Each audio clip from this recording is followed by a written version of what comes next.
સુરત શહેરમાં સ્થાનિક સ્વરાજ્યની ચૂંટણીનું આજે પરિણામ છે અને સવારથી જ મતગણતરી થઈ રહી છે ત્યારે દરેક જગ્યાએ બીજેપીનો ભવ્ય વિજય દેખાઈ રહ્યો છે।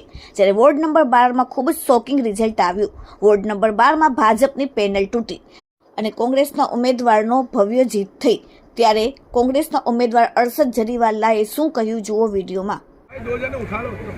अरशद जरीवाला वार्ड नंबर 12 अभी 750 से 800 वोट के बीच में जीते हैं। मांग कुछ करने की ज़रूरत नहीं, हम तो 20 साल से काम करने वाले लोग हैं। हमारे को कोई नया चेहरा नहीं है, नए काम करने वाले नहीं है। हम तो 20 साल से काम कर रहे हैं और 87 से कांग्रेस पार्टी से जुड़े। NSUI में नवयुग कॉलेज के FI BCom में से CR छुटाने के बाद वहाँ से जुड़े थे। कौन से मुद्दों को लेकर अरे मुद्दों की तो भरमार है, मुद्दों की इतनी भरमार है कि लेटर्स पेपर्स कम पड़ जाते हैं।